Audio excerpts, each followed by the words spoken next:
Ya, seperti yang kita ketahui, sekarang ini untuk pendidikan masih PJJ, pendidikan jarak jauh dari online.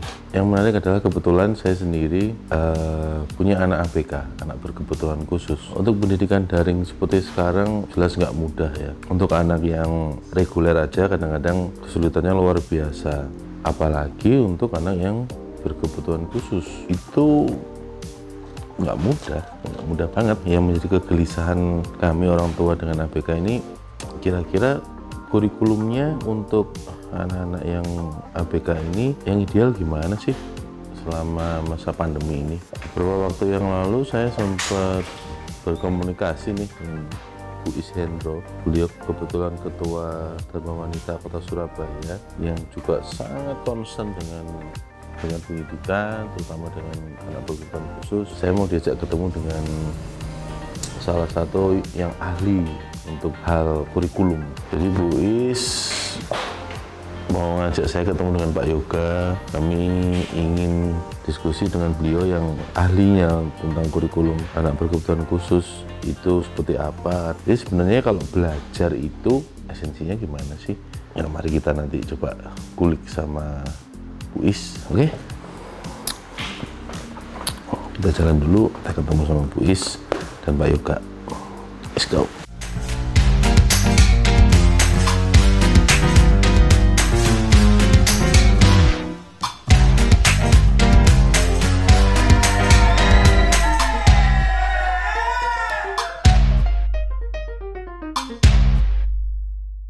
Oke, sekarang kita sudah sama Bu Ishendro dan sama Pak Yoga. Jadi Pak Yoga Budi Santoso. Mirip-mirip Pak nama kita, Pak. Saya Budi Satrio, Pak. Oh iya. Kita ketahui sekarang kan pendidikan lebih banyak di PJJ ya Bu ya, di rumah mulai PJJ. Nah, untuk anak-anak yang biasa aja cukup sulit ya Bu Is. Jadi kan nggak punya anak spesial. Jadi ketika pendidikan PJJ gini seru-seru sedap. Wah, iya. Nah ini Bu Is ini mengajak saya ketemu sama Pak Yoga. Mungkin Bu Is boleh kenalin Pak Yoga. Bu Is, Pak Yoga ini siapa Bu Is? Ya, ini Pak Yoga hari ini kebetulan sebagai konsultan kita. Kebetulan juga Pak Yoga ada di Asosiasi Terapi APB, ada di pendidikan khusus APKI. Sebelumnya kita juga dengan banyak sekali senior-senior kita yang mempelajari kita bagaimana mengelola sebuah pendidikan yang baik. Nah hari ini kalau saya ketemu Pak Yoga itu mempunyai kurikulum. Kita udah booming anak-anak yang biasa aja susah untuk mindfulness berada di depan TV atau di depan gadget atau di depan laptop, benar-benar bisa konsentrasi menerima pelajaran dari guru ya. Padahal kalau kita ngomong yang sekarang untuk anak-anak berkebutuhan khusus itu harus sesuai dengan kebutuhan anaknya. Kita lebih custom nih. 1000 anak, 1000 kebutuhan gitu kan. Pak Yoga mungkin bisa dijelaskan nah, kalau yang pendidikan yang custom itu kayak apa sih kurikulumnya? Oke, kalau kita sepakat bahwa anak itu unik, harusnya nggak ada pendidikan yang sama sebetulnya. Tinggal bagaimana mengimplementasikan frame bahwa berpikir anak itu unik terhadap pembelajaran. Nah, kadang-kadang juga problem di kita bahwa frame tentang belajar juga bermasalah. Misalnya tadi frame memperhatikan guru belajar akademik, padahal esensi belajar itu bertambah kemampuan. Bertambahnya kemampuan itu tidak mesti selalu baca tulis. Bahwa esensi belajar sebetulnya bagaimana kita mengajarkan anak di tempat tertentu kemampuan apa yang dia belum kuasai, dia menguasai itu. Kita pilih mulai dari termudah sampai tersulit tergantung si anaknya. Anak kita 6 tahun di kamar mandi, cuma tahu bersihin gigi, saya mau nambah sampo, itu belajar kan ya? Dia kuasai itu, orang berpikir dia bisa beradaptasi di tempat tersebut gitu. Itu proses belajar.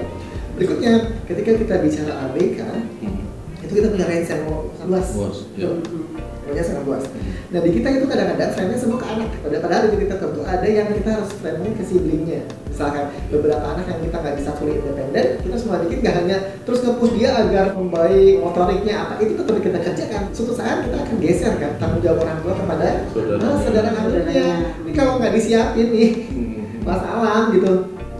Banyak orang yang nggak siap. Kita harus mulai menggarap itu bagaimana memberdayakan sibling untuk bisa membantu adik-adiknya atau kakak-kakaknya gitu ya, terus bisa belajar di rumah. Kalau untuk anak-anak ABK ini, terutama tadi Pak Yoga soal mengerjakan yang siblingnya, yang saudaranya, seberapa siapkah kurikulumnya gitu Pak Yoga?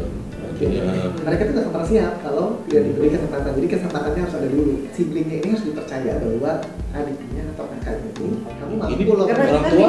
Orang tua atau lembaga pendidikan ya Pak Yoga yang harus? Harusnya lembaga pendidikan punya salah satu kans untuk mengedukasi keluarga. Ya. Gitu ya. Kalau kita kan agak putus ya. Oke. Edukasi Karena kita selalu berpikirnya itu agak putus. kurikulum ada, kita pakai gitu loh Pak. Padahal kan sebelum kita ada kurikulum apapun itu kita menyiapkan tim kita gitu mungkin Mas Asri ya. Iya. Kalau di keluarga saya, istri kan memang di rumah Pak. Dari awal udah sepakat dia yang bagian ke anak-anak gitu Pak. Nah, tidak semua orang tua yang bisa seperti itu. Pak ya, kalau nggak kita kasih asupan yang pas juga tinggalnya juga cukup jauh, kasihan. Gimana? Ada satu variabel yang nggak bisa di-pause yaitu umur. Nah betul. Ya, itu dia Pak.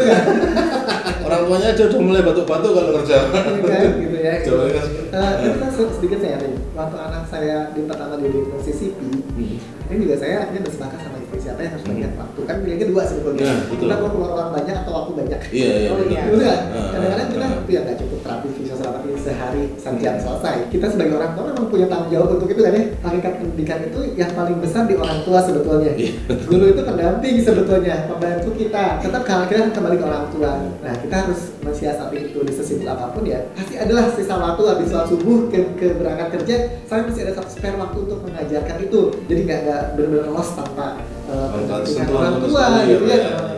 Ya kita orang tua harus pandai-pandai lah mensiasati waktu itu gitu ya, di sisa-sisa kesibukan kita. Nah Bu Is ini kan kebetulan mendampingi Bapak yang di pemerintahan nih Bu Is ya. Ya. Nah, kita ngomong skup di Surabaya aja Bu Is. Sudah siapkah Bu Is atau seberapa lagi ngejar Ya ini kita kejar-kejaran sebenarnya dengan pemahaman gurunya juga. Jadi kita kalau misalnya mereka pendidikan jarak jauh, kemudian mereka kasih target, bukan mungkin targetnya harus ada psikomotornya, kemudian juga ada afeksinya, kepatuhan anak di rumah, kemudian tentang bagaimana juga mereka bisa jadi tergantung anaknya ya Gus ya, anaknya kebutuhannya apa yang harus dikejar misalnya. Iya.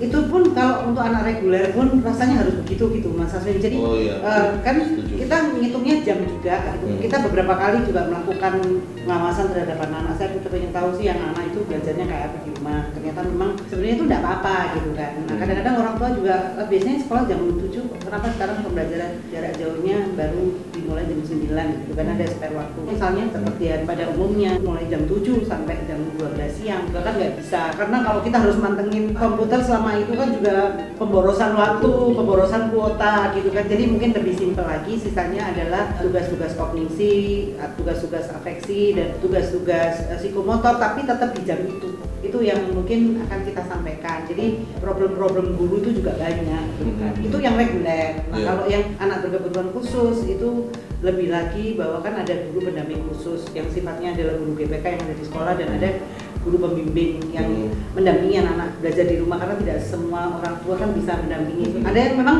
anaknya dekat sama ibunya juga, ya nggak apa-apa gitu kan. Nah, kalau anak saya itu lebih dekat sama adiknya gitu kan, mungkin ini peran siblingnya udah jalan gitu kan. Si Bella, anak saya yang bungsu itu sama kakaknya, dia lebih telaten daripada saya ke anak saya. Anak-anak kan bisa saling nyaman ya. Kemudian kakaknya juga lebih seneng dan sama adiknya lebih takut gitu loh Pak. Jadi dia nggak banyak manipulasi kalau sama adiknya gitu kan. Pendidikan custom seperti ini itu sebenarnya di pembelajaran jarak jauh ini lebih bisa kita aplikasikan Mas Aswin. Berarti sebenarnya sekolah kan ada shadow teacher-nya. Ketika PJJ ini misalnya nih orang tuanya nggak bisa nemenin Bu, apakah shadow teacher-nya juga harus dipakai ketika online ya? Atau pembelajarannya itu kan custom, jadi shadow teacher itu kan menerjemahkan ketika guru memberikan instruksi itu tidak dipahami oleh siswa. Misalnya Akmal, saya shadow teacher. Ketika guru memberikan tugas, kan belum tentu Akmal paham gitu kan. Jadi saya yang menerjemahkan gurunya. Jadi shadow itu lebih ke situ sih kalau saya melihatnya. Berarti supaya ngeklik apa yang diajarkan dengan si anaknya tadi ya. Iya, saya tadi juga baru tahu Pak Yoga bilang karena target pembelajaran dan yang bertambahnya kemampuan anak. Kalau guru memberikan pembelajaran, kemudian anak salah menerima pembelajaran, akhirnya kan tidak bertambah kemampuannya.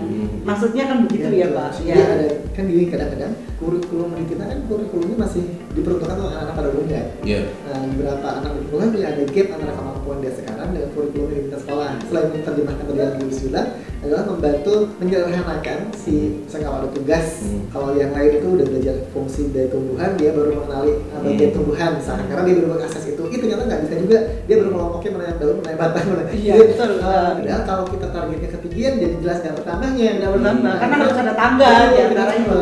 Tugasnya orang tua atau guru pendamping membantu menyederhanakan itu agar dia naik dari baseline-nya dia. Sedikit pun itu tuh juga termasuk perkembangannya. Iya, termasuk ya. makin pinter. Gitu. Jadi makin pinter itu bukan kebisaannya hanya bertambah gitu Pak. Iya, betul. Iya. Seperti kayak di pesawat ketika oksigen datang kita harus pakai dulu baru menyelamatkan anak misalnya. Iya. Nah, itu kan selalu yang saya sering dengar. Nah, ketika pendidikan PJJ begini Pak, apakah ada ini ya Pak, toolsnya kayak atau ada wadah yang kami orang tua ini bisa melewati pandemi ini dengan PJJ ini dengan anak yang spesial seperti ini, saya harus apa atau belajarnya kemana gitu Pak? Oke, tugas guru itu menyampaikan itu kepada orang tua. Jadi ada komunikasi antara orang tua dengan guru ya Pak ya? Transfer knowledge dulu. Yang lebih ini. Oke. Berikutnya adalah mahasiswa lagi banyak penelitian, saya suka arahin coba diteliti dong tentang permasalahan orang tua di rumah ketika pandemi. Memang perlu ada custom terkait dengan toolsnya gitu ya. Jadi problem di kita ya kadang gurunya belum terlalu paham karena memang kita kan di problem inklusi sudah digulirkan tapi gurunya tidak cukup paham. Jadi kan gitu ya. Itu memang problem di kita kan problemnya gitu. Jadi sebenarnya guru kita selalu punya insting. Dia tahu ABK atau ke ABK sebenarnya punya insting untuk membantu. Cuman, nah kita butuh nggak cukup insting, butuh pengetahuan. Lalu kita punya PR sebenarnya mengedukasi para guru untuk memahami itu gitu sebetulnya. Nah, bagaimana orang tua belajar? Pandemi justru akses terhadap ilmu jauh lebih mudah ketika non pandemi. Kegiatan seminar itu jauh lebih banyak pas pandemi ketimbang non pandemi sebetulnya. Karena jadi akhirnya informasi mengenai webinar untuk pendidikan anak di masa PJJ ini ada banyak bisa diketahui ya Pak ya? Ada. Yang sering itu justru PMK, TKPLB itu sering banget bikin acara. Apa Bu? PMK, TKPLB kan ada PMK, IPS, ada PMK, TKPLB itu ada. Kita konten di Bandung itu sering sekali bikin acara. Peruntukannya untuk orang tua. Itu untuk siapapun mahasiswa, saya suka bilang. Tapi match Pak dengan misalnya orang tua yang punya ABK ikut itu kemudian bisa melewati PJJ di masa sekarang itu. Intinya bahwa sikap itu terbentuk ketika pemahaman dulu ya. Sikap itu kemudian paham, baru berubah ke sikap kayak gitu ya. Itu membantu memahamkan dulu, baru habis itu kita berubah cara kita menangani anak. Saat sekarang ini sebetulnya dengan googling juga banyak atau di WhatsApp suka ada grup-grup. Oke ini gimana sebenarnya itu juga memudahkan saat ini sebetulnya. Kadang-kadang kan orang tua itu benar. Aku mau diajari pemahamannya itu butuh apa? Oh iya. Kadang-kadang kan begitu Bu ya. Iya. Kita udah bingung misalnya Bu ekonomi dan sebagainya kemudian itu kan kadang-kadang betul juga kalau Pak Yoga bilang kan karena sebenarnya sama dengan ekonomi itu tadi. Ekonomi kan semuanya kan harus jadi game changer ya. Jadi ini harus berubah permainan. Ngomong-ngomong jadi berubah permainan. Kalau dulu ya katakanlah saya kan bilang ini kayaknya paling enak itu jualan vitamin gitu kan, kayaknya lebih laku daripada kita mau jualan seminar mungkin Pak ya dalam tanda kutip kalau di sini. Tapi kita ini kan sedang sadar bahwa kita sedang dalam bencana. Manakala kita sedang sadar bahwa kita dalam bencana, maka sikap kita akan berbeda gitu kan. Masalahnya saya sama Mas Aswin ini sama-sama lah, kita juga ada terdesak masalah anak kita juga terdesak masalah sesuatu yang bagaimana supaya kekuatan ekonomi keluarga itu tetap berkembang. Nah itu ya harus seiring sejalan Mas gitu kan. Iya kan gimana kita juga anak-anak ini target tadi. Jadi saya sekarang sudah punya benang merah, tak gadisi, tak stabilo bahwa namanya belajar itu adalah dengan adanya meningkatnya kemampuan. Habis itu baru kita susun besok harus ngapain gitu. Oh ini keranjang, besok dia bisa bilang ini keranjang, besok lagi dia bisa bilang taruhlah sayur itu di dalam keranjang. Besoknya lagi mari kita belanja, kita bawa keranjang, kita beli sayur. Jadi bisa membedakan, bisa mengambil, besoknya lagi tahu bahwa keranjang itu untuk apa, dan ke depan mungkin jualan keranjang. Kita sampai dengan yang paling detil, apakah dia sudah bertambah atau enggak, apakah perlu juga pemikiran seperti itu ya Pak? Oke, yang reguler gitu kan? Siapapun belajar intinya gitu, kita bertambah kemampuan gitu. Nah nanti logikanya itu sebetulnya mulai dari yang terdekat sampai meluas. Jangan belajar planet dulu baru belajar anggota tubuh ya. Dan sampai anak kelas 4 belajar tugas masa-masa fungsi, tapi cara belajar berteman yang baik dia nggak bisa. Jadi tetap harus seperti itu gitu, bertambah kemampuan dan kemampuan. Berbicara tentang anak berkebutuhan khusus, Aslinya kan kemampuan itu fungsional gitu kan. Sebelum fungsional ini diajarkan lebih awal gitu kan. Mana yang lebih mudah dari gitu ya. Apa yang mempersyaratkan kemampuan ini harus bisa apa dulu. Berarti ini jadi dasar terapi yang harus kita ajarkan sebelum pengajaran yang lain. Kalau dari Pak Yoga sendiri Pak, selama masa PJJ ini dari pembelajaran untuk ABK ini di masa pandemi ini Pak, yang paling besar apa Pak? Karena selama ini diberikan di sekolah terus tiba-tiba diambil alih Iya, gitu ya Pak ya? diberikan ke sekolah dan diberikan ke pemerintah. Jadi ini kan banyak terapi yang orang tua nggak boleh lihat anaknya diapain. Gimana pelajaran jadi orang tua ketika pandemi jadi bisa melakukan, sedangkan tempat-tempat kadang-kadang menutup akses itu untuk melihat apa yang dilakukan itu nggak boleh kadang-kadang. Jadi tidak semua open. Berarti kan yang perlu dibangun justru komunikasi antara guru dan orang tua atau terapis dengan orang tua. Kalau bagus, ya benar-benar itu bisa cukup membantu. Ya mungkin hasilnya beda lah. Yang dia ahli dengan yang belajar, orang tua baru belajar, hasilnya pasti beda. Tapi saya suka bilangnya gini kepada orang tua, tenang, anak itu tidak akan dimarahin Allah ketika dia nggak bisa. Oh kamu nggak bisa, tapi orang Allah akan marah sama kita ketika kamu kok nggak ngajarin. Dan di mana kita ya Pak ya? Jadi pada suatu hari ya, jangan sampai kita menilai sesuatu yang tidak pernah kita ajarkan. Karena seringkali begini Pak, saya lagi di bawah gitu kan, ada anak-anak orang nih Pak, tiba-tiba melangkah gitu kan, sampai kesenggol kepala saya misalnya kayak gitu. Kalau saya tidak pernah mengajarkan, maka saya nggak bisa menegur. Jadi saya panggil, gitu. Jangan begitu dong. Lain kali kalau ada orang tua duduk di bawah, adik juga permisi, biar kita siap-siap tuh kan. Kalau adik nggak permisi, jadinya kepala bus.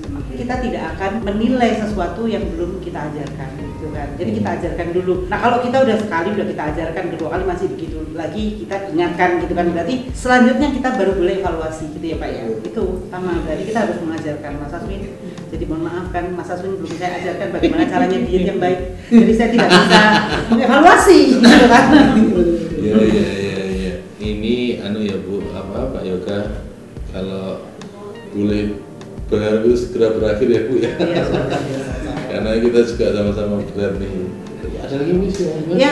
Saya rasa ini pertemuan yang luar biasa. Ya. Mungkin dicukupkan, tidak apa-apa, nanti mungkin berlanjut kita bisa. Ya, jadi karena keterbatasannya waktu Pak Yoga juga, tapi dari pembicaraan tadi sepertinya garis besarnya adalah ketika masa seperti ini orang tua harus punya kesadaran buat mau belajar ya Bu ya.